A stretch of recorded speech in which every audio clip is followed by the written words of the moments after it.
Afternoon. You're listening to Ken Hudnall. This is the Ken Hudnall Show. Coming to you from our studios right here in exciting El Paso, Texas. Gateway to the Old West and the most haunted city in the country. Well, today's July the 1st, 182nd day of the year. 183 days remain of the year's over with. Holidays and observances. International Reggae Day. Want you to get into that laid-back reggae vibe by firing up some classic reggae artists like Bob Marley or Peter Tosh. National Chicken Wing Day. National U.S. Postage Stamp Day. National Financial Freedom Day. Blink 182 Day. It's a pop-punk trio whose music resonates with what's called raw emotion and infectious rhythms. National Postal Workers Day. July morning. National Television Heritage Day. And a National Joke Day. American Zoo Day. National Creative Ice Cream Flavors Day. National Baby-Led Weaning Day. Early Bird Day. National Ginger Snap Day. Bake your own or visit a bakery. Zip Code Day. Second half of the year day. Canada Day. Have a Canadian cookout. Wimbledon began yesterday. Goes through Sunday, July 13th. Rabbit Week. Sweetness Week. Famous people born on this date. Liv Tyler, Pamela Anderson, Olivia de Havilland. All right. Well, let us see what is in the news for today. Maybe.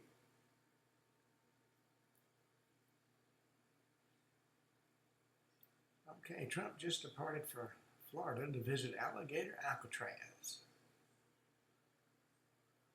And if the Senate fails to pass his historic big beautiful bill, he warns of a whopping 68% tax increase. Citizenship of naturalized Americans who commit certain offenses are now under scrutiny by the DOJ. They could lose that citizenship. Well, actors need to act. They don't need to be getting involved in politics. John Cusack, far-left actor, says Iran should get nukes to protect the Middle East from the U.S. and Israel. Unbelievable. Well, the Idaho firefighter ambushed suspect. They found an image of him in war paint before the deadly attack. Firefighters Frank Harwood and Judd Morrison were killed. Dave Tisdale was hospitalized following what the sheriff says was an intentionally started brush fire. They showed up to fight the fire and he was laying in wait. Suspects, 20-year-old named Wes Rowley, seen in a picture posted on his Instagram story wearing black face paint and camouflage clothing. He was found dead near the scene of the shooting hours after the attack that killed the two firefighters and injured another. He's believed to have committed suicide. That's according to Kentucky County Sheriff Bob Norris. Dave Tisdale is in stable condition. The other two are dead. The suspects believed to deliberately set the brush fire on Canfield Mountain near Cordell, Idaho on Sunday to lure the first responders. He was found to be in possession of a flint starter that Norris said Monday was believed to have been used to start the fire. Fire crews responded about 1:30 in the afternoon, and about 2 o'clock the gunshots rang out.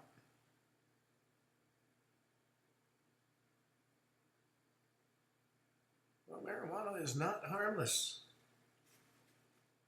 Opposite's true, and evidence keeps growing. As the cannabis legalization spreads, mounting research reveals a number of health impacts while the promised benefits generally fail to materialize.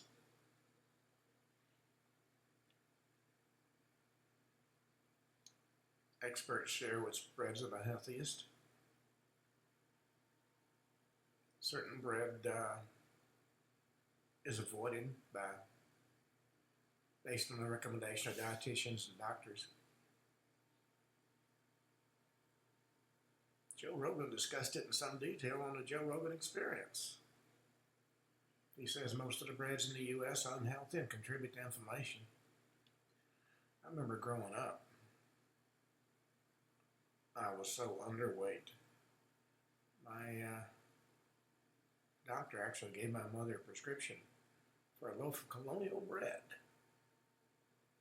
I was to be put on the front porch with that loaf of bread, one loaf a week, and before I would be allowed in the house, I had to eat the entire loaf. Well, I gained the weight everybody said I needed to gain.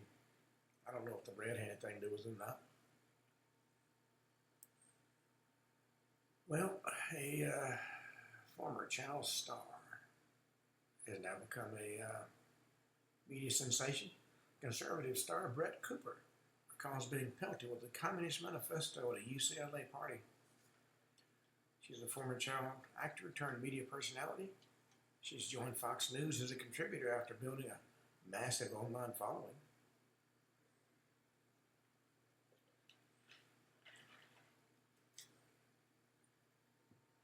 Well, let's see what else we got.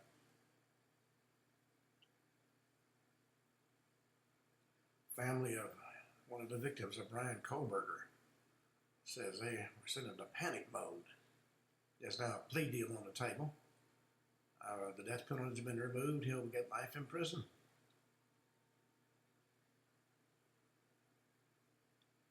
Amazon Prime members are being warned there could be sticker shock coming.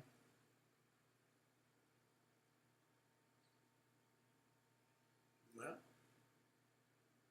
my system just froze.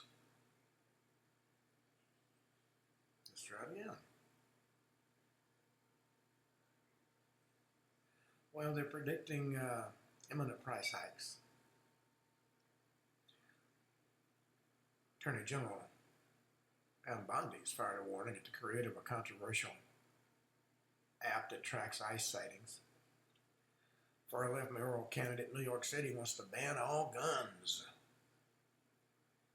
He is a ultra-left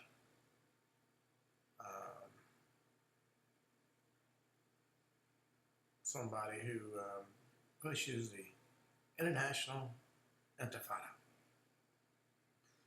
Big Ruben has warned Jews to get the hell out of New York City if Mamdani becomes the mayor.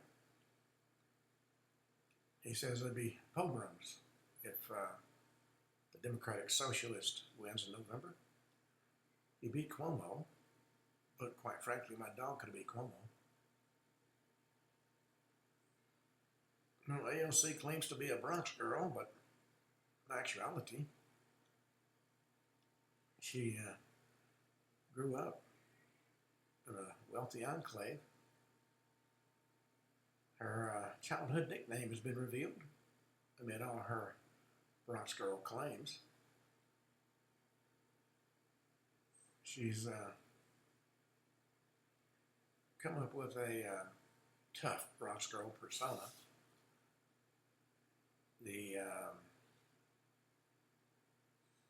She's made it a point to oppose Trump every step of the way. She declared on X she was a Bronx girl to make her point that she wasn't going to be intimidated by the president. She's a member of the leftist squad. She said on X, "I'm a Bronx girl. You should know we eat Queen's boys for breakfast." Referring to the president's upbringing in Queens, as she called for his impeachment again over his decision to take out the Iranian nuclear facilities.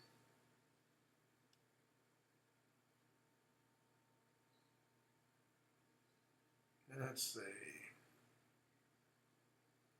They're trying to get the illegals off the Social Security rolls. That would help the pending insolvency.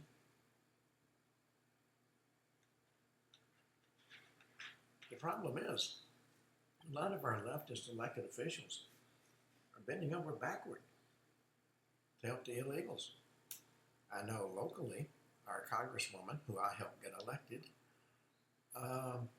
when I went to her for help on a disabled veteran issue, she said, I ain't got time for disabled veterans. I got all these undocumented immigrants I have to take care of. No, she doesn't.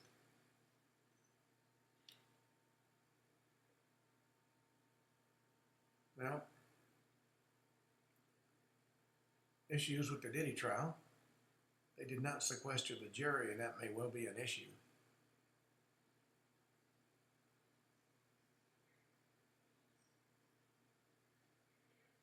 And Imane Khalif is upset after the Olympic boss vows to ensure fairness in women's categories. Khalif won a gold medal in boxing despite being involved in a gender controversy.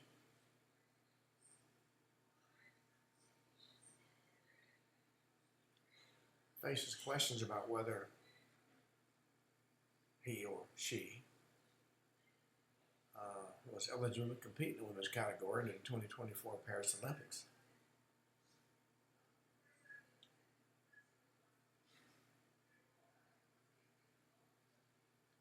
And I just find it fascinating. These men who hold themselves out as women. Wanting it doesn't make it so. If it did, we'd all be millionaires.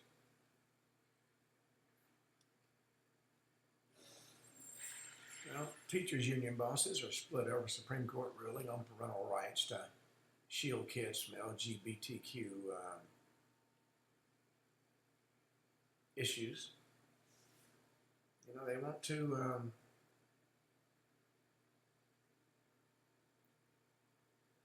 the LGBTQ faction, if you will, wants so much to have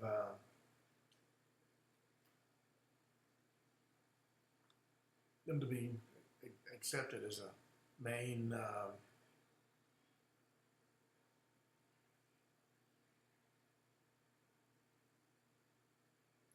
movement, and they account for less than 3% of the population, and yet they want to dominate and direct. I just find it a little baffling. Everybody bows down to them. And a lot of the books in our schools push LGBTQ themes. The American Federation of Teachers president stance is in contrast to the National Education Association chief, who claimed the Supreme Court failed students on a 6-3 decision. Case was Mahmoud versus Taylor. Said parents could opt their children out of a Maryland public school system's lessons that contain themes about homosexuality and transgenderism if the parents feel the material conflicts with their religious faith.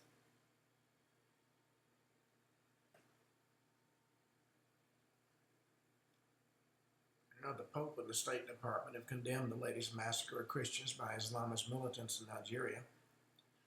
More than 200 Christians in the Benue state were murdered. Pope Leo XIV declared during a recent address to thousands at the Vatican that over 200 people were murdered with extraordinary cruelty, June 13th.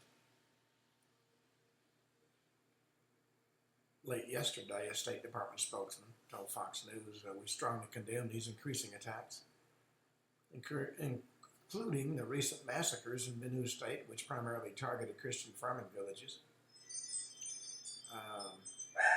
The attackers shouting Allahu Akbar, Arabic for God is great, attacked the farms, burned the buildings, and attacked people with guns and machetes. Militants used fuel to set fire to the doors of the people's accommodations before opening fire.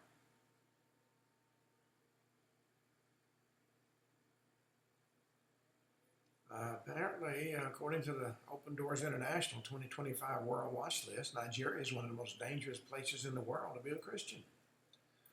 Of the 4,476 Christians killed worldwide in the watch list latest reporting period, 3,100 of those who died were in Nigeria.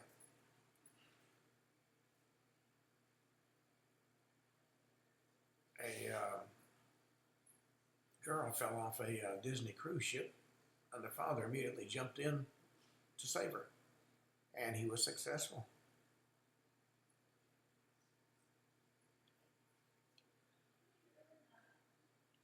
World leader was suspended from office over a leaked phone call after a deadly border dispute. They took the time, depends on conference,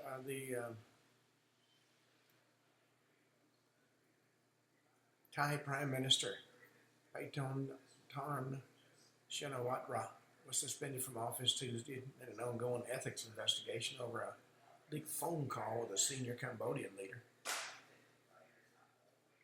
She said, "I only thought about what to do to avoid trouble, what to do to avoid armed confrontation, for soldiers not to suffer any losses. I won't be able to accept it if I said something with a leader that could lead to negative consequences." You know, once again, we're dealing with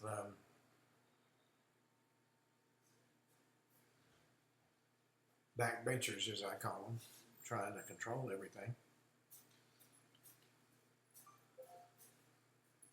Well, according to Senator Alex Padilla, Vance and Trump personify political theater. And they've authorized military action in Los Angeles, and the left is going nuts. It's okay to riot and burn cars and shoot people, but no, we're not going to send in the military to stop it.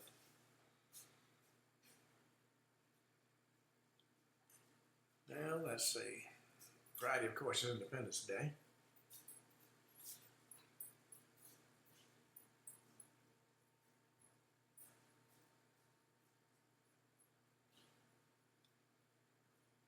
According to the latest rumors,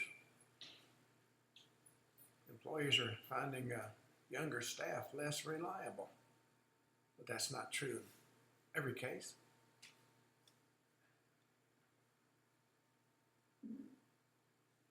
Boxer Jake Paul's unveiled a new men's care line on Amazon.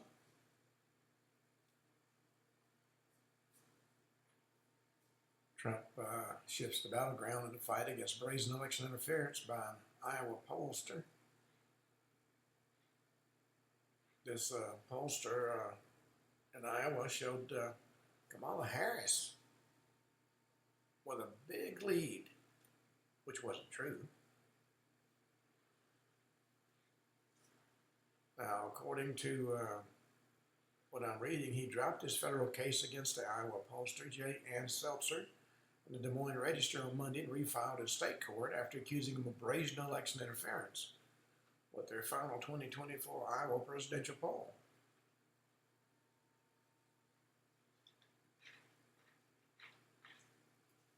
Alrighty. Well, Elon Musk is backing Republican lawmakers, been repeatedly blasted by Trump. Musk is not in favor of the big beautiful bill.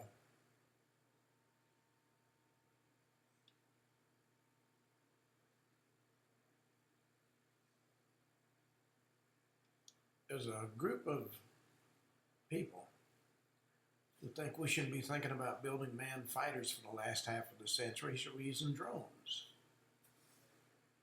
So the question is, how long will we need, will the U.S. military need pilots? Personally, having flown on many military missions in my time in the military, I'd put my money on a pilot over a drone any day.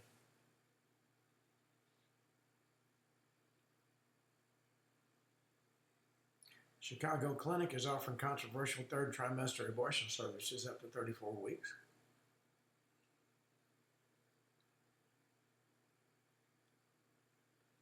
Progressives are trapped in a misinformation bubble about transgender youth treatments, according to an Atlantic writer. The writer for the Atlantic exposes how progressives have pushed zombie facts about suicide rates, evidence-based trans care standards. According to this report, progressives have been easily duped by misinformation on youth transgender medical treatments, falling for myths that link them to reduced suicide rates, to believing American standards for such treatments are evidence-based. Okay, let's see if we got anything else. Feds have busted a $14 billion healthcare scam. And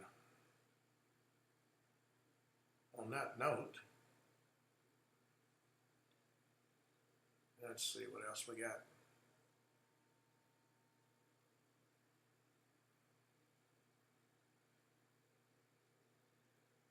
Well, according to opinion polls, Trump's strength is restored to America as the country hits a new peak of power and prosperity. Democrats are having a meltdown as the GOP challenges campaign finance law to the Supreme Court.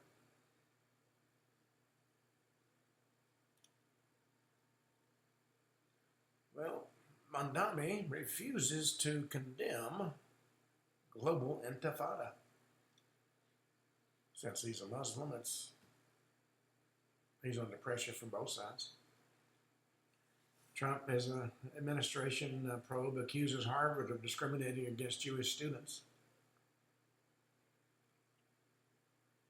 Michigan teacher busted for having sex with a student after one of her colleagues sounded alarm. UK festival, they were chanting death to IDF, which had no place there.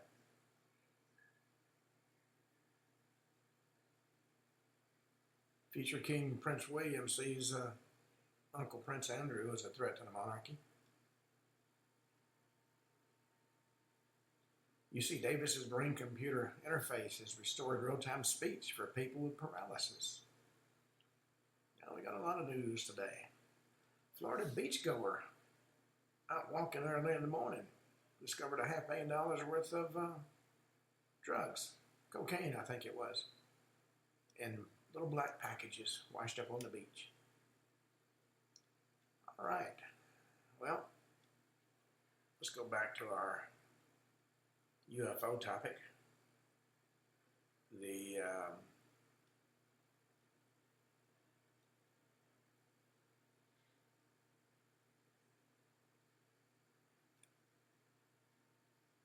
There's a lot of cases that do not get much publicity.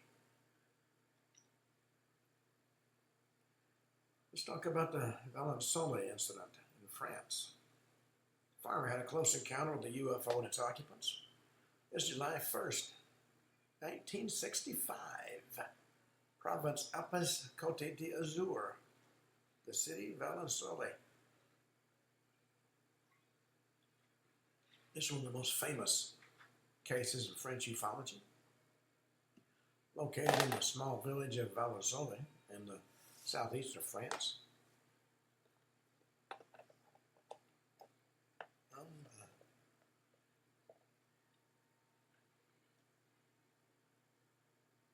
And this event's left a mark due to its extraordinary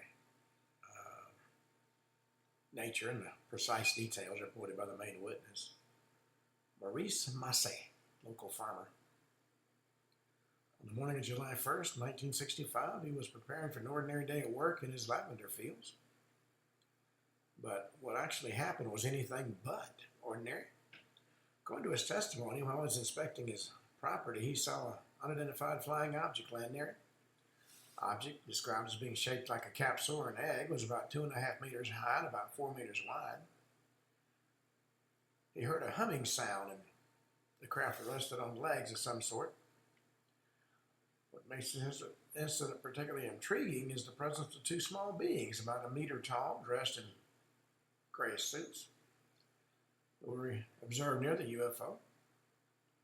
He said he was temporarily paralyzed when one of the beings stared at him, detail that adds an extra dimension to the encounter. After a few minutes, the beings climbed back into their craft and took off at a dizzying speed, left a stunned Maurice Massey behind in an area of crushed and desiccated vegetation. Now, this incident got a lot of publicity at the time, attracting the attention of ufologists and international media. Despite skeptics who doubt the veracity of the facts, the Valensole incident remained a fascinating case study in the field of ufology, mainly due to the precision of the details provided by the witness and the physical traces left at the landing site. Now, of course, the main witness, in fact, the primary witness, was Maurice Massey, a local farmer, and this experience deeply marked his life. The sky was clear, sunlight had just beginning to break the horizon. Still cool, typical of an early summer morning in that region. As he was walking through his field, he spotted an unidentified object lying on the ground about 50 meters away from him, oval-shaped, about 7 meters long, 2.5 meters high. Surface seemed metallic with a silver-gray hue that shone under the first rays of the sun. The object made no perceptible noise, which added to the strangeness of the scene. Intrigued, he approached it, and as he got closer, he saw the object had some sort of dome or transparent cockpit up on top, to which you could see two small figures about a meter tall. That's a little over 3 feet. These figures seemed to be busy working inside the object, and suddenly, when he was only a few meters away, he was stunned to see the two creatures emerge from the object and stand in front of him. They had a humanoid appearance, but with distinct features. Large heads in relation to their bodies, large vertical eyes that resembled slits, and skin that seemed grayish or textured. They were wearing some sort of form-fitting gray suits. The observing creatures seemed to communicate with each other by means that wasn't audible to him. They didn't seem aggressive, but their presence and appearance were intimidating enough for him to remain at a distance. One of the creatures pointed a device at him, and he said it paralyzed him on the spot. He couldn't move, he couldn't scream, he couldn't do anything. After a few minutes that seemed endless to the farmer, the creatures got back in their craft and the UFO took off without any noise or visible disturbance of the air or surrounding vegetation. It rose vertically at an incredible speed and vanished into the sky in seconds. The entirety of the observation from the appearance of the creatures to the disappearance of the UFO was about 20 minutes. In that time, the weather conditions were calm and clear, which allowed Massey to have an unobstructed and clear view of the entire event. Now, according to his testimony, the object was shaped like a large pot or a rugby, measured about 2.5 meters high and about 4 meters wide. It was supported by 6 legs that seemed to flatten the vegetation underneath. He thought it might be an experimental device, maybe a military experiment. But as he got closer, that's when he saw those two small figures near the UFO. They had a humanoid appearance. When he tried to get closer, one of the beings pointed a device at him and paralyzed him. He was motionless, he said, for about 20 minutes and observed the beings who seemed to be taking samples of plants and soil. When they finished what they were doing, they got back into their craft and took off vertically. Once the craft left, he was able to move again and went back to the village and shared his experience with others, although a lot of folks were skeptical about his story. Investigators arrived later at the scene and noticed several anomalies. The ground where the UFO had been seen was extremely compacted.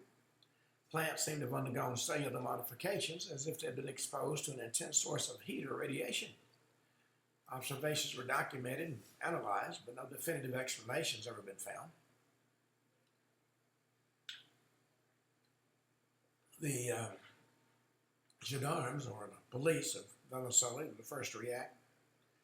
When they got his testimony, a team was dispatched to the site to examine the area. And they noted the presence of a flattened and dried out area on the ground, formed a circle about 6 meters in diameter, corresponding to the farmer's description of the UFO landing. Soil and vegetation samples were taken for analysis. And simultaneously, the SEPRA, or the Service of Expertise for Atmospheric Reentry Phenomena at the time, a branch of the National Center for Space Studies, was informed of the incident. Investigators specializing in the study of aerospace phenomena were sent to the scene. The investigation included in-depth interviews of Maurice Massey, analysis of the terrain, and consultations with experts in aeronautics and atmospheric phenomena. Mr. Massey's testimonies are taken very seriously. He described the occupants being small, with heads disproportionate to their bodies and eyes resembling sunglasses. And these details are compared with other UFO sighting reports to identify any similarities or differences.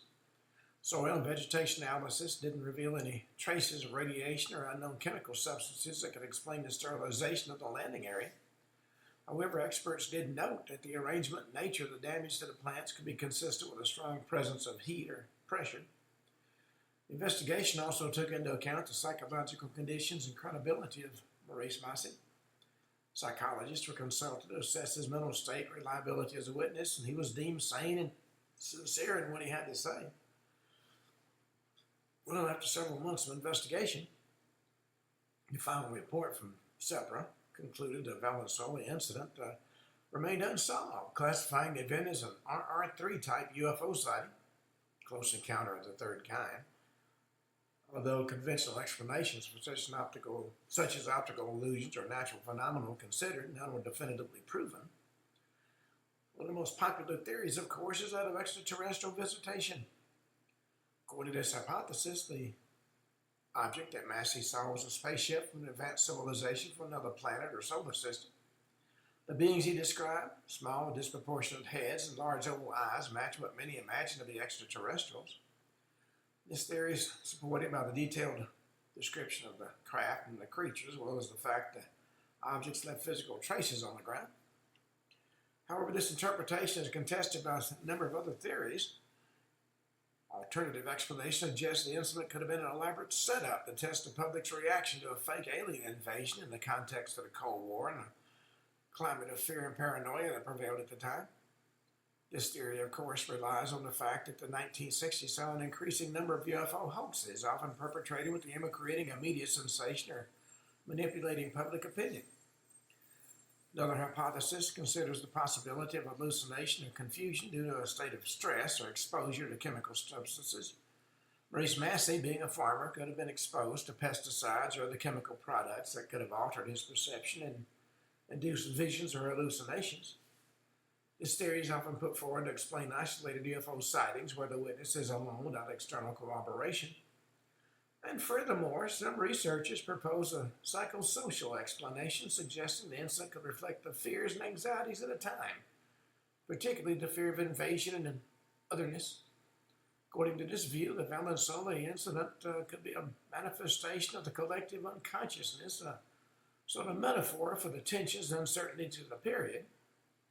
In other words, if we don't agree, you got to be crazy, which I find insulting in the extreme. Well, from France, let's go to the Exeter incident. September 3rd, 1965. City of Exeter in New Hampshire. This event captured the attention of the public and researchers due to the credibility of the witnesses and the clarity of the observations. It was the early morning hours of September 3rd, 1965. Several residents of the area, including police officers, reported seeing an unidentified flying object. Testimonies are taken very seriously as they came from individuals deemed reliable and rational. The object, described as being large and bright and silent, was observed performing low-altitude aerial maneuvers, which defied the capabilities of known aircraft at the time. The incident not only caused a shockwave among the local population, also attracted the attention of local media and military authorities.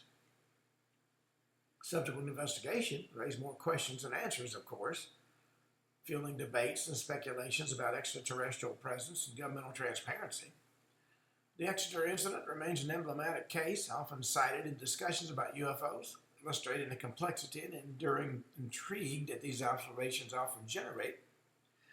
Now, on that particular day, in the early hours of the morning, several witnesses in Exeter reported seeing an unidentified flying object. The main observations made by Norman Muscarello, an 18-year-old young man who was walking home after visiting his girlfriend. It was about 2 in the morning as he was walking along Route 150. He noticed a strange phenomenon in the sky. He described the object as being oval-shaped with flashing red lights around its perimeter. The object seemed to be of considerable size, estimated to be about 80 to 90 feet in diameter. He reported the UFO moved silently, which added to the strangeness of the experience. While panicked, he ran up to the nearest house and banged on the door asking for help. The woman that answered called the local police, and shortly after that, Officer Eugene Bertrand arrived at the scene. Now, he was initially skeptical about Muscarello's claims, but everything changed when they both saw the UFO. The UFO reappeared, moving slowly and silently above the fields and the trees. Officer Bertrand confirmed the description given by Muscarello of a large oval object with bright lights. Shortly after that, another policeman, David Hunt, arrived and also saw the object. 3 men observed the UFO for several minutes before it sped away at high speed. Weather conditions that night were clear with a few clouds, allowing for perfect visibility. The moon was nearly full, adding additional light, although the illumination of the object seemed to come from inside itself rather than being enhanced by the moon.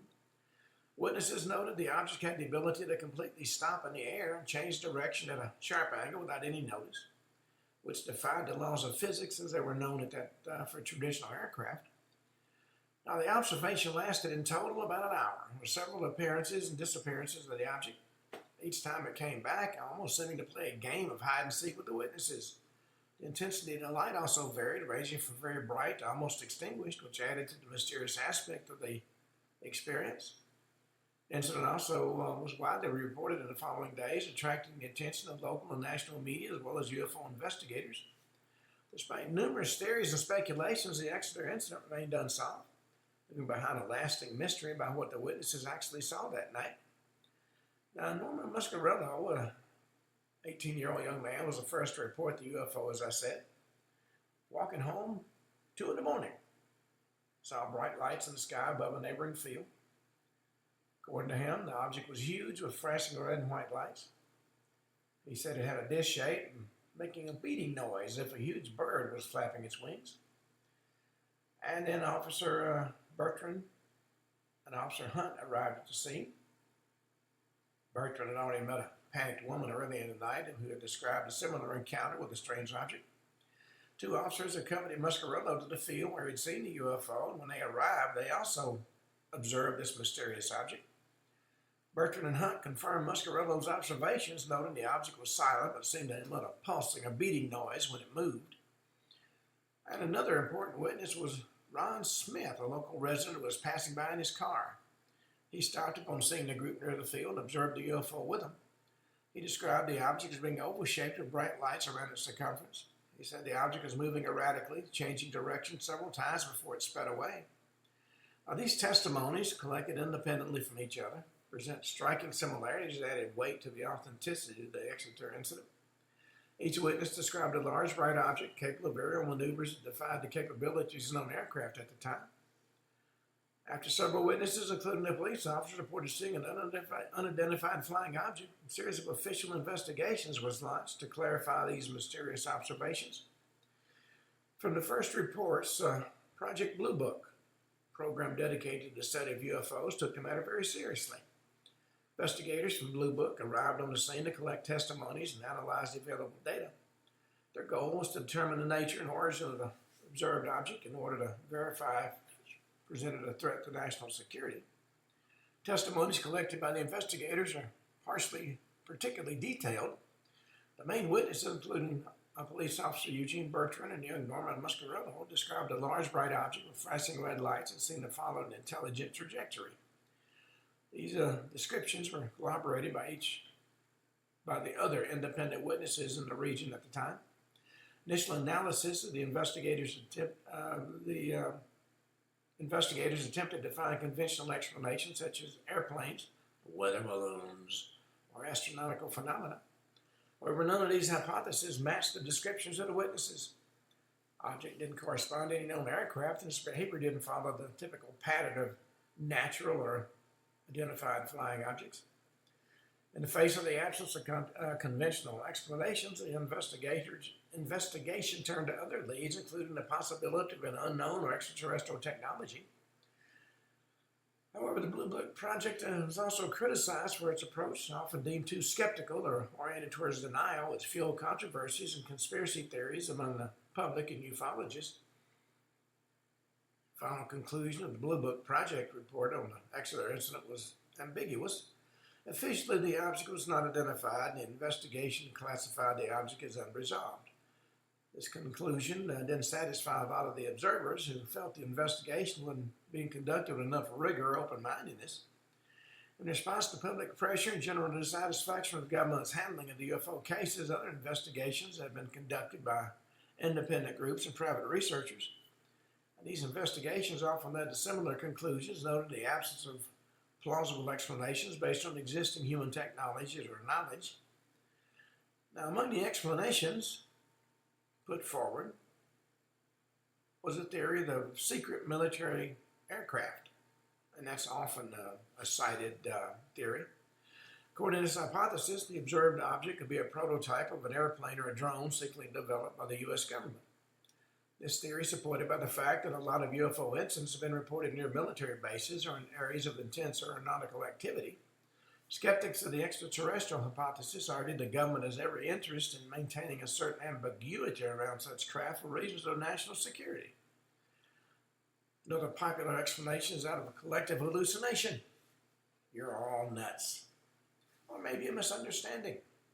Some psychology experts have suggested that under certain conditions, individuals can share an illusion or a misinterpretation of a natural or artificial phenomenon.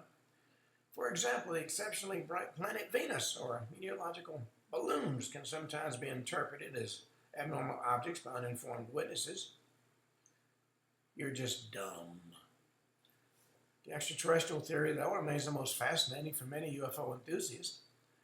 According to this perspective, the object observed in Exeter would be evidence of a visit of civilizations from other worlds. This hypothesis is often reinforced by details in the testimonies that describe movements and technologies apparently beyond current human capabilities, such as sudden acceleration or instant changes of direction. Skeptics criticize UFO believers for their reliance on anecdotes and their lack of tangible material evidence.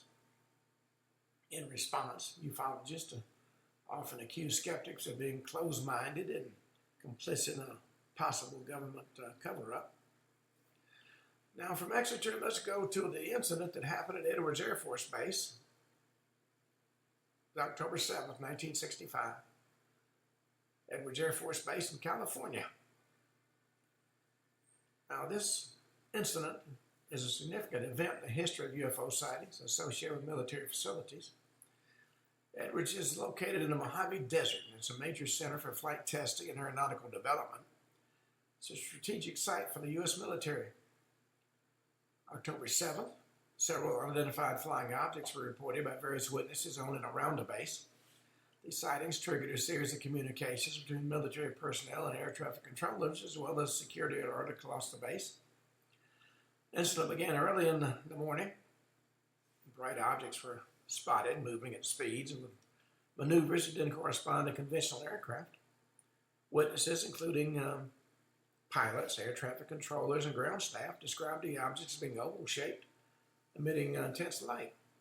Base's radar also picked up unidentified signals, which added a layer of technical verification to the visual testimonies. Events of that day were documented in official reports and audio recordings, which were analyzed by researchers and investigators in the following years. Despite the investigations, the incident remains shrouded in mystery, with few conclusive explanations about the nature and origin of the observed objects. This incident is often cited in studies of unidentified aerial phenomena, highlighting the complex interaction between national security and the unexplained phenomena. Now, they were first observed about 1:45 in the morning. Weather conditions were clear. There was a starry sky, no clouds, which offered perfect visibility. Temperature was cool, typical of desert nights. Object was described as being oval-shaped with an intense luminous structure, emitted a brilliant white light with shades of blue and green that pulsed at irregular intervals. According to reports, the UFO measured about 20 to 30 feet in diameter and seemed to be able to change shape, shifting from an oval shape to a more elongated form. UFO was detected by several different radars, thus confirming its physical presence and not just a visual confirmation. Moving at incredibly high speed and changed direction instantly without any sign of slowing down or accelerating. On several occasions it was observed making vertical and horizontal movements that defied the known laws of physics.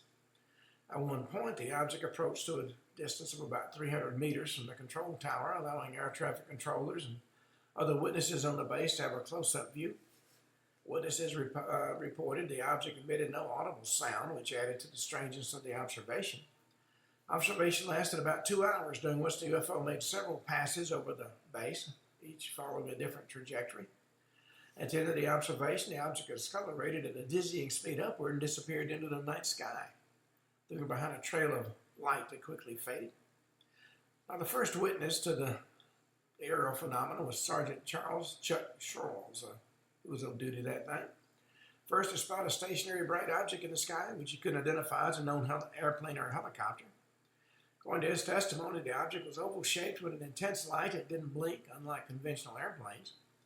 He observed the object for several minutes before he contacted his superiors to report his discovery.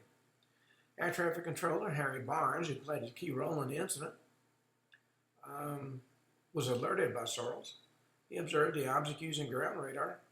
He confirmed the object was visible both on radar screens and to the naked eye, which is unusual for atmospheric phenomena or conventional aircraft. Barnes reported the object as moving at variable speeds, sometimes remaining stationary and abruptly moving at angles impossible for the aircraft at the time. Another witness was Major Struble, who was called to observe the object from a fighter plane. During his flight, he approached the object, which according to him changed color from white to red and then to blue. Struble tried to get closer to the object, but each time he tried to reduce the distance, the object moved away at a greater speed than his plane was capable of. Captain Roger Whitman, pilot of another fighter plane, also witnessed the incident. He corroborated Major Struble's observation, adding the object had an astonishing maneuverability, could accelerate or decelerate instantly. Whitman described the object as having a disc shape with a dome on top, very different from terrestrial aircraft. And finally, Lieutenant Frank Borman, a NASA astronaut visiting the base for a conference, was invited to observe the object through a telescope. Borman confirmed the object didn't have the characteristics of a satellite or an airplane, and he described the object as being bright with a precise shape and sharp contours, which made it different from anything he'd seen before. These testimonies, coming from credible and experienced military sources, have added considerable weight to the Edwards Air Force Base incident. Now, this sparked a thorough investigation by American military and government authorities. From initial reports of the observations of unknown flying objects over the airbase located in California, a series of measurements were taken to understand and document the event. Initial reactions were marked by a rapid mobilization of Air Force resources to monitor and record suspicious activities in the sky. Radars from the base immediately began tracking the movements of detected objects, and testimonies were collected from base personnel and air traffic controllers. The controllers described seeing objects moving at speeds and with maneuvers that did not correspond to any known aircraft at the time. Investigation also involved a consultation of documents and radar data to corroborate visual testimonies. Radar reports showed anomalies in the behavior of these objects, thus reinforcing the credibility of the observations made by eyewitnesses. Audio recordings and communications between the base personnel and air traffic controllers were reviewed to obtain additional details about the incidents. Military authorities conducted thorough interviews with the witnesses, seeking to obtain accurate descriptions of the observed objects and their behavior. These interviews helped establish a timeline of events and identify the common characteristics of the observations reported by the different individuals. In parallel, a technical evaluation was carried out to rule out the possibility the observations were caused by natural phenomena or faulty equipment. Experts in aeronautics and meteorology were consulted to analyze the atmospheric conditions and the performance of the radar equipment used during the incident. When the investigation was ended, the military and the government authorities published a detailed report. Although some conclusions suggest a possibility of conventional explanations for certain aspects of the incident, other elements remained unexplained.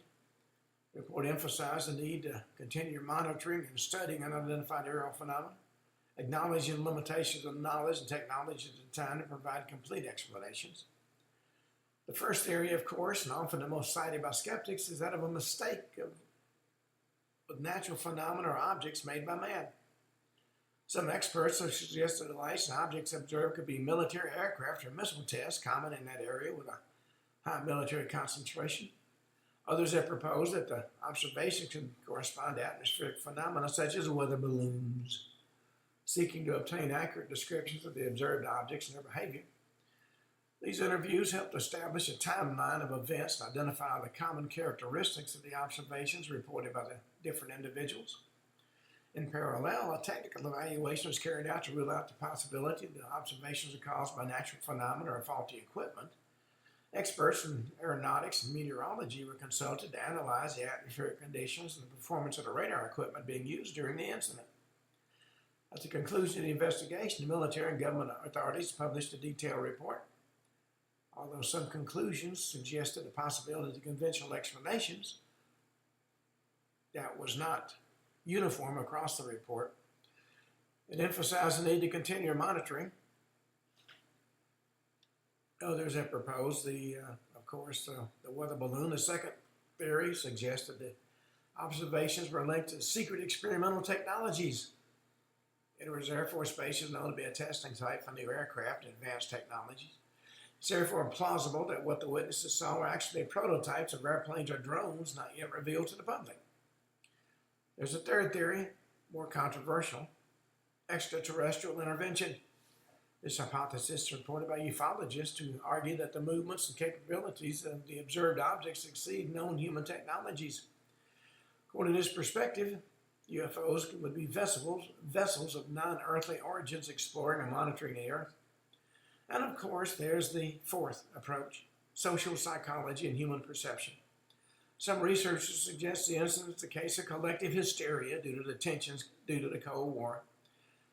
Could have made witnesses more inclined to interpret ambiguous stimuli as extraordinary threats. In other words, you made the whole thing up.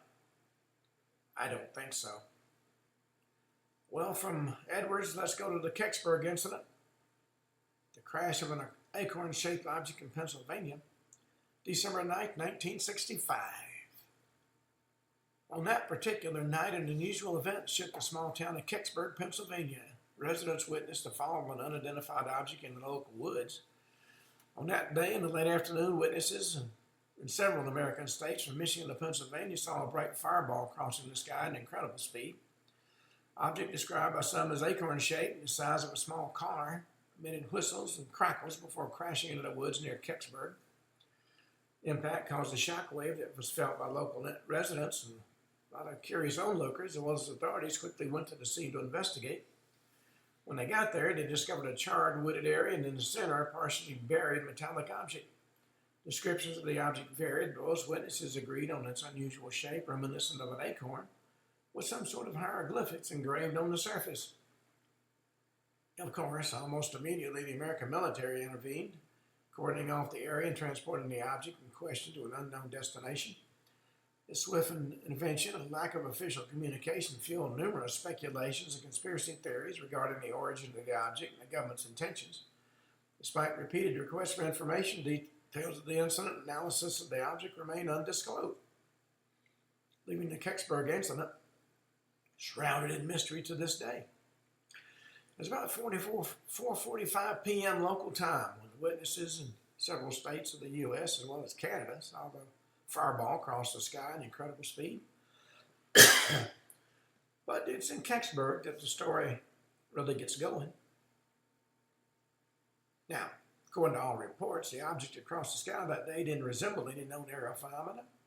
Witnesses described a large object with a distinct shape that reminded them of an acorn. The objects were metallic with some sort of hieroglyphics on the surface.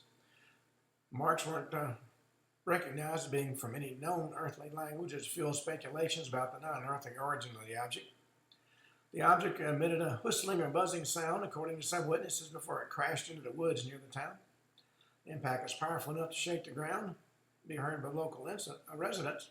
Immediately after the crash, as I said, the area was cordoned off by local authorities and the military arrived. Weather conditions that day were clear, which allowed for a fairly detailed visual observation of the object by several witnesses. Clear sky contributed to visibility of the object's trajectory and the observation of its steep descent to the earth. Twilight light combined with the brightness of the object itself, created a visually spectacular scene that was etched in the memory of everybody who saw it. Time of the observation in late afternoon also played a role in the number of witnesses to the event. Many folks were still awake outside, which increased the number of visual reports of the acorn-shaped object. A combination of these factors made the Kecksburg incident one of the most documented cases in the history of UFO sightings. The description of the object, of course, the descriptions varied, of course, but several witnesses compared its shape to that of a giant acorn. Among the key witnesses, there was a young boy named Randy Overley, who was one of the first to reach the crash site. He described the object as being as large as a small car with a golden metallic surface and symbols that looked like intertwined stars and circles. He mentioned a kind of band around the base of the object seemed to be some sort of proportional control mechanism. Another important witness was a local firefighter named James Romansky. When he arrived at the scene, he saw the object indeed had the shape of an acorn and it was about 9 to 12 feet long. He also noted the presence of strange symbols, which he described as sort of like Egyptian hieroglyphics. He pointed out that the object showed no obvious signs of conventional propulsion, such as wings or jet engines. And Lorraine Sasbo, resident of Kecksburg, also testified as having seen the object fall from the sky. According to her, the object emitted a reddish light and left behind a trail of white smoke before it crashed into the woods. She described the crash noise as being like a big bang, followed by complete silence. Another notable testimony came from Myra, a hunter who was in the woods at the time. He reported seeing the object descend slowly, almost as if it was guided to control before touching the ground without a major impact. He described the object as being bronze in color and having a rough texture. These testimonies, along with others collected that night and the following day, have fueled numerous speculations and theories about the origin and nature of the object that crashed at Kecksburg. Despite the numerous investigations and research conducted by the government agencies and ufologists, the Kecksburg incident remains shrouded in mystery, with the testimonies of local residents and first responders constituting a crucial part of the puzzle that still hasn't been completely solved. Now, of course, in the first hours after the incident, the area around the crash site was cordoned off by the military. Local witnesses reported a large military presence, including trucks and uniformed men who quickly secured the area and began searching the woods for the object that fell from the sky. Testimony of local residents collected by authorities and journalists played a crucial role in the investigation, of course. Several people reported seeing a trail of smoke in the sky. Of course, over the years, the investigation of the Kecksburg incident was marked by a lack of transparency and numerous contradictions. Official documents have been difficult to obtain, and a lot have been heavily censored, only fueling speculation about what really happened that day. Despite the efforts of researchers and enthusiasts, a lot of questions remain unanswered, making the Kecksburg incident one of the most mysterious and controversial in UFO history. And on that note, we come to the end of today's show. We'll be back tomorrow and talk about more UFO incidents. Until then, this is Ken Hudnall for the Ken Hudnall Show saying have a truly great evening.